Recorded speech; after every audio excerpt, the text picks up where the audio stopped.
Kabajamtoota keenya har'a waa'ee dhugaa guddaa wayii akkaasuuf nan barbaada. Ijoollummaarraa kaasne wanta nuti dhagayaa guddanne dhugaa yeroo baay'ee nu dhoksanidha. Ammas kan garaa keenya keessaa hin baane jechuudha. Yeroonni hin boo'anii jabaadhu dhiira ta'e jedhamnee barsiifamneerra. Maalirra hamma xumuraatti nu hojjeta. Dhiirummaan maal jechuu akka ta'e. Irrimboa Mombo turtii ajaa'ibaa nu wajji dabarsitu.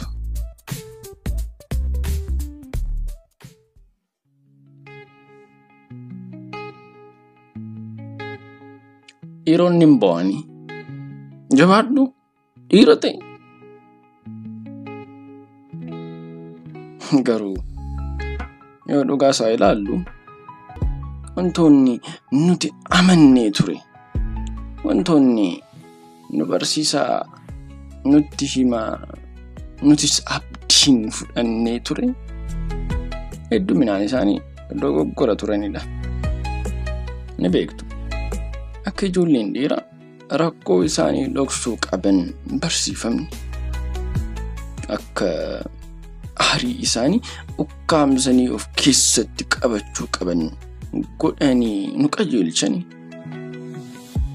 booni akka qaanii ta'e, akka laafina ta'e nu beeksisanii nu guddisanii. Dhugaan isaa garuu kana miti. Namni boo'u mallattoo lubbuun isaa jiraachuu agarsiisa bara. Booni akka nama jiraachuu, akka qalbii fi onnee ofiin hin duune agarsiisa.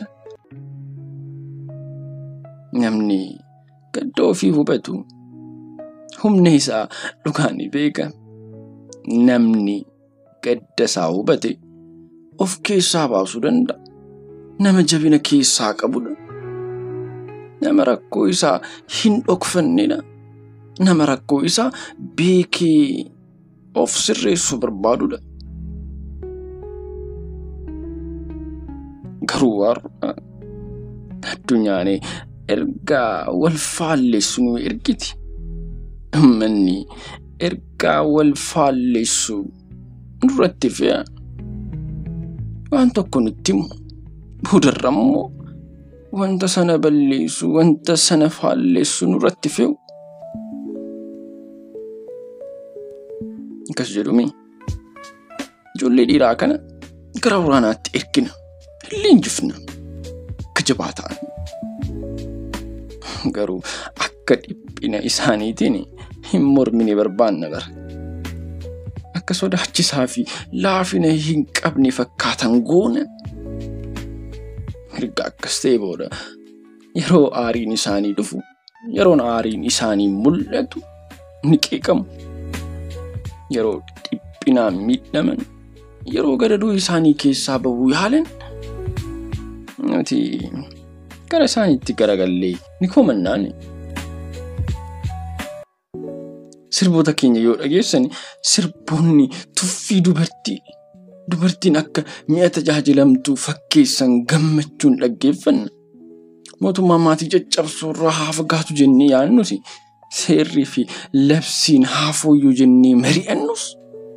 Sirna keenya keessatti, gocha keenya keessatti badii guddaatu jira. Dhugaan jiru numa keessa jira. Miidhaanii fi rakkoon alarraa miti keessa keenya. Rakkoon nuti argaa jirru rakkoo saba biraa miti. Rakkoo ofii keenya, dogoggora qalbii keenyaati. Numatu itti gaafatamummaa dhabe. Numatu dhugaa dhabe. Yoo nuti dhugaa of keessaa hin arganne jirramni alaa abjuu dubbata. Hundee rakkoo keenya of keessaa haa barbaannume. Guyyaa hundumaa lafee keenya, sammuu keenya, qalbii keenya keessaa haa eegallume. Yeroon irra jirru yeroo dhiirummaan maalummaa dhabe. Yeroo dhiirummaan maal jechuu akka ta'e adda baasnee iyyuu beekuu dadhabne irra jirra.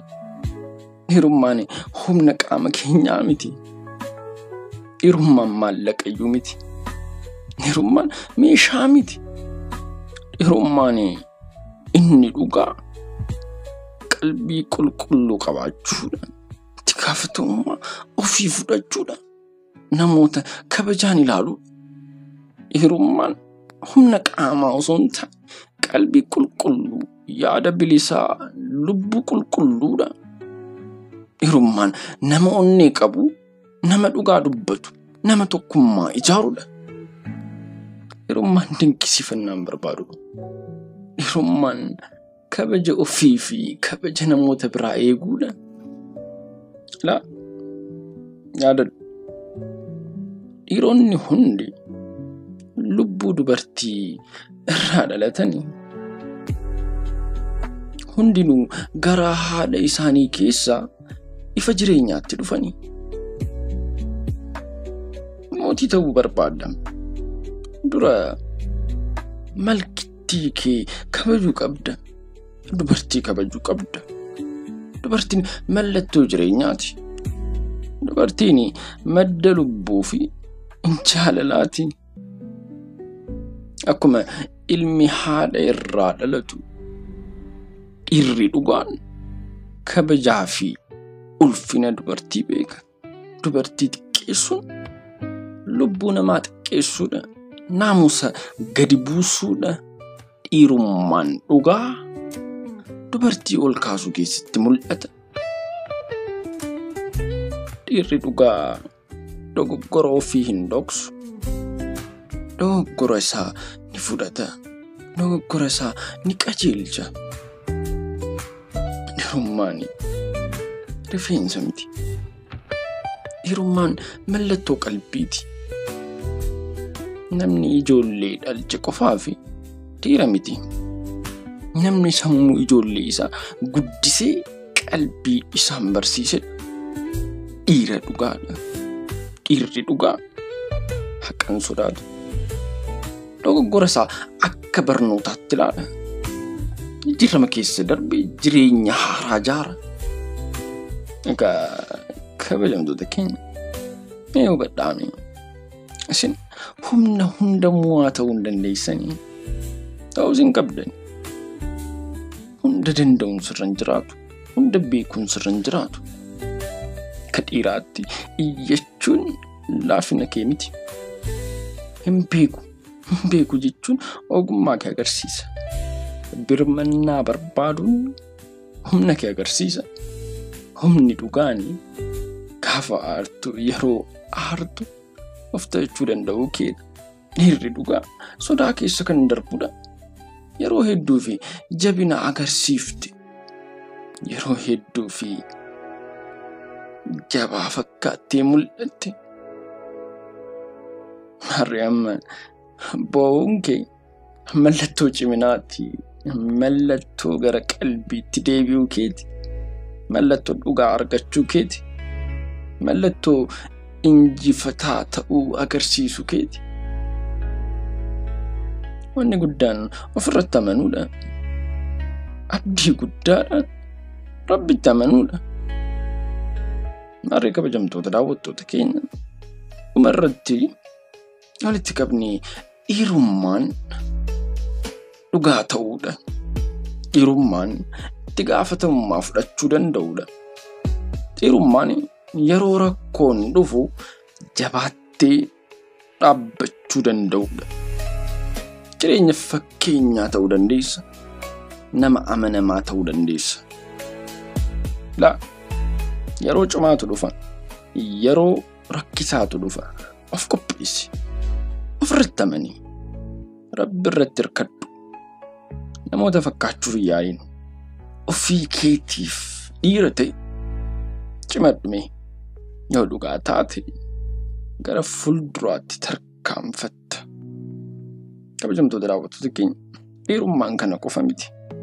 Wanti isin immoo hafa jettanii, wanti isin immoo kana osoo hin jedhee jettanii koomenti jalatti nuuf barreessaa. Qophii biraatiin walitti deebina. Hadhaaf nagaan naaf turaa. Isin jaalannaa. Horaa bulaa.